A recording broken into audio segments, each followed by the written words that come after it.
জানিয়ে দেব সর্বশেষ আপডেট বাংলা সংবাদ। শুরুতেই শিরোনাম।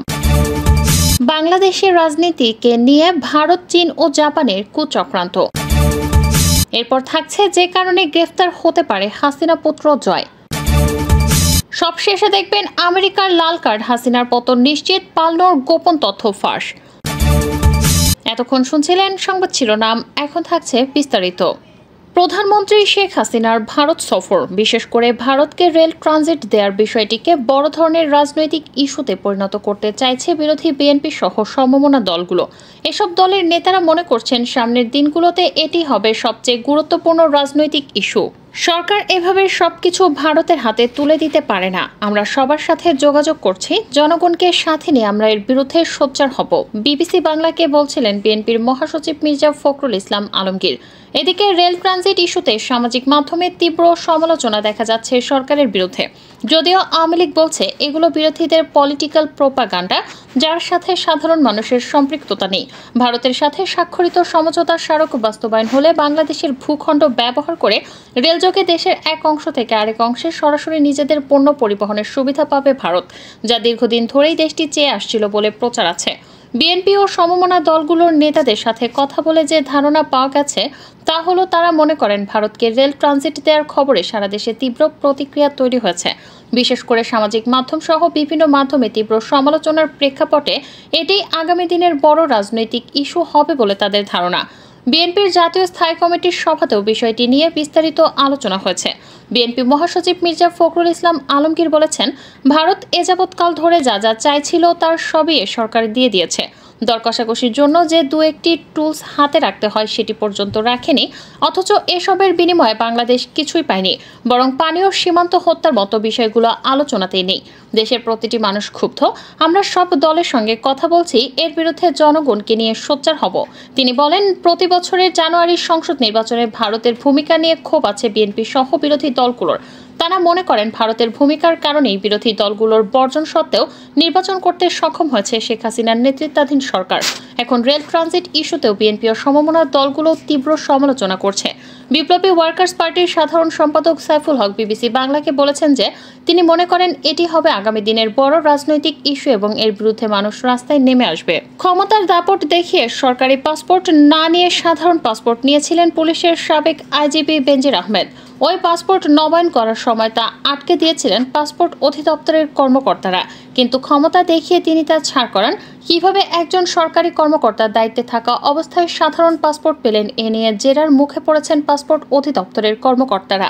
বেনজির আহমেদ কিভাবে ওই পাসপোর্ট পেয়েছিলেন তা জানতে মঙ্গলবার দুদকের অনুসন্ধান দল পাসপোর্টের ৮ কর্তাকে তলব করে। সকাল 10টা থেকে একের পর এক তারা হাজির হন সেগুন বাগিচায় অবস্থিত সংস্থাটির কার্যালয়ে। জানা যায়, বেসরকারি চাকরিজীবী পরিচয়ে সাধারণ পাসপোর্ট নেন বেনজির আহমেদ, আশ্রয় নেন নজিরবিহীন জালিয়াতির। কিন্তু নবায়নের সময় ধরা পড়লে আটকে দেয় পাসপোর্ট অধিদপ্তর। চিঠি দেওয়া হয় র্যাব সদর দপ্তরে, কিন্তু অবৈধ প্রভাব খাটিয়ে ম্যানেজ করেন সব। পাসপোর্ট অফিসে না গিয়ে নেন বিশেষ সুবিধা। গতকাল দিনভর পাসপোর্ট অফিসে ঢাকা বিভাগের পরিচালক আব্দুল্লাহ আল মামুন ও সাইদুর রহমান ছাড়াও মুন্সি মুকিব ইকরাম, আবু নাইম মাসুম, সুভাষ চন্দ্র রায়, আজিজুল হক, মহসিন ইসলাম ও মোতালেফ হোসেন দুদকের জিজ্ঞাসাবাদের মুখোমুখি হন। বেনজিরের অবৈধ সম্পদ অনুসন্ধান কর্মকর্তা ও উপপরিচালক হাফিজুল ইসলামের নেতৃত্বে একটি দল তাদের বক্তব্য শোনে। তবে জেরা শেষে পাসপোর্ট অধিদপ্তরের একজন কর্মকর্তাও এ বিষয়ে কথা বলতে চাননি। তাদের জিজ্ঞাসাবাদ বিষয়ে গণমাধ্যমের কাছে কোনো কথা বলতে রাজি হননি দুদক চেয়ারম্যান মোহাম্মদ মঈনুদ্দিন আবদুল্লাহ ও সচিব খোরশেদা ইয়াসমিন। বিকাল 5টার দিকে দপ্তর থেকে বেরিয়ে যাওয়ার সময় সাংবাদিকরা তাদের কাছে জানতে চান পাসপোর্টের এই জালিয়াতির ঘটনা কিভাবে ঘটেছে। জিজ্ঞাসাবাদে পাসপোর্টের কর্মকর্তারাই বা কি বলেছেন, কিন্তু এসবের কোনো উত্তর দেননি দুদক চেয়ারম্যান ও সচিব। অবশ্য একটি সূত্রে জানা যায়, বেনজির আহমেদ দায়িত্বে থাকাকালীন নিজের ক্ষমতা ব্যবহার করেই পাসপোর্ট সংগ্রহ করেন বলে দুদকের জিজ্ঞাসাবাদে স্বীকার করেছেন পাসপোর্টের কর্মকর্তারা। দুদকের এই কর্মকর্তা মানবজমিনকে বলেন, অনুসন্ধানে বেনজির ও তার পরিবারের সদস্যদের নামে থাকা 5টি পাসপোর্ট আমরা পেয়েছি, যার মধ্যে একটি পাসপোর্ট তার ব্যক্তিগত। সরকারি কর্মকর্তা হিসেবে তিনি কিভাবে ব্যক্তিগত পাসপোর্ট করেছেন তা নিয়েই আজকের জিজ্ঞাসাবাদ ছিল। তিনি আরও বলেন, পাসপোর্ট কর্মকর্তারা কম বেশি সবাই বেনজির সাহেবের প্রভাব খাটানোর কথা উল্লেখ করেছেন। সংশ্লিষ্ট সূত্র জানায়, 2010 সালের 14 অক্টোবর বেনজিরকে নবায়নকৃত MRP দেওয়া হয় নম্বর AA 1073252। এর মেয়াদ উত্তীর্ণের তারিখ ছিল 2015 সালের 13 অক্টোবর। মেয়াদ পূর্তির আগে 2014 সালে আবারও নতুন পাসপোর্টের জন্য আবেদন করেন, কিন্তু এবারও যথারীতি নিজেকে বেসরকারি চাকরিজীবী বলে পরিচয় দেন। এ সময় বেনজির ছিলেন ডিএমপি কমিশনার। এমন গুরুত্বপূর্ণ পদে থেকেই তিনি সরকারি পাসপোর্ট গ্রহণ করেননি। তার দ্বিতীয় দফায় নবায়নকৃত পাসপোর্টের মেয়াদ ছিল 2019 সালের 17 সেপ্টেম্বর পর্যন্ত। পাসপোর্ট নম্বর BC0111070। পরে 2016 সালে তিনি আবারও পাসপোর্ট নবায়নের আবেদন জমা দেন। এ সময় তিনি ছিলেন র্যাব মহাপরিচালক। ওই সময়ে তিনি বেসরকারি পাসপোর্টের আবেদন করেন। তখনই ধরা পড়ে তার তথ্য গোপন ও জালিয়াতির ঘটনা। জানা যায়, বেনজির নিজে পাসপোর্ট অফিসে হাজির হননি। আবেদন ফর্ম নিয়ে আসেন তার ব্যক্তিগত কর্মকর্তারা। কিন্তু র্যাব মহাপরিচালকের বেসরকারি পাসপোর্ট দেখে সংশ্লিষ্ট পাসপোর্ট কর্মকর্তাদের সন্দেহ হয়। পরে বিষয়টি পাসপোর্ট অধিদপ্তরের তৎকালীন মহাপরিচালকের নজরে আনা হলে বেনজিরের আবেদনপত্র আটকে যায়। তখন বেনজিরকে বিভাগীয় অনাপত্তিপত্র দাখিল করতে বলা হয়, কিন্তু এনওসি জমা না দিয়ে পাসপোর্ট নবায়নের চাপ দেন বেনজির। উল্লেখ্য, সাবেক এই আইজিপির অবৈধ সম্পদ নিয়ে গত 31 মার্চ একটি জাতীয় দৈনিকের সংবাদ প্রকাশ হয়। 18 এপ্রিল ওই প্রতিবেদন আমলে নিয়ে অনুসন্ধান শুরু করে দুদক। পরে সংস্থাটির সচিব খোরশেদা ইয়াসমিন অনুসন্ধানের সিদ্ধান্তের কথা 22 এপ্রিল গণমাধ্যমকে নিশ্চিত করেন।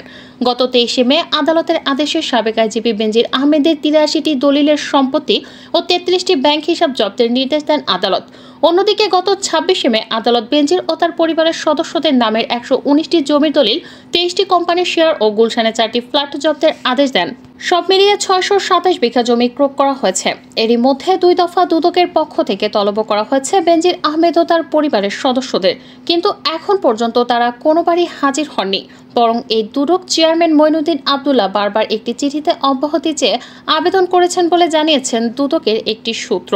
সিলেটের কাস্টমস, এক্সাইজ ও ভ্যাট কমিশনার মোহাম্মদ এনামুল হকের দেশ থেকে নিষেধাজ্ঞা জারি করেছেন আদালত। দুর্নীতি দমন কমিশনের আবেদনের পরিপ্রেক্ষিতে আজ সোমবার ঢাকা মহানগর দায়রা জজ মোহাম্মদ শামস জগলুল হোসেন এ আদেশ দেন। দুদকের উপপরিচালক ফারজানা ইয়াসমিন স্বাক্ষরিত আবেদনে বলা হয়েছে, 9,76,97,107 টাকার জ্ঞাত আয় বহির্ভূত সম্পদ অর্জন করে এনামুল হক ভোগ দখলে রেখেছেন। এই অভিযোগে এনামুল হকের বিরুদ্ধে দুর্নীতি দমন কমিশন মামলা দায়ের করে। তদন্তকালে বিশ্বস্ত সূত্রে জানা গেছে, আসামি দেশ ত্যাগ করে অন্য দেশে পালিয়ে যাওয়ার চেষ্টা করছেন। মামলার সুষ্ঠু তদন্তের স্বার্থে আসামি এনামুল হক যে বিদেশে পালিয়ে যেতে না পারেন সে বিষয়ে কার্যকর ব্যবস্থা গ্রহণ করা প্রয়োজন। এর আগে গত 4 জুলাই জ্ঞাত আয় বহির্ভূত প্রায় 10 কোটি টাকার সম্পদ অর্জনের অভিযোগে দুদকের মামলায় মোহাম্মদ এনামুল হকের স্থাবর সম্পত্তি ক্রয়ের নির্দেশ দেন আদালত।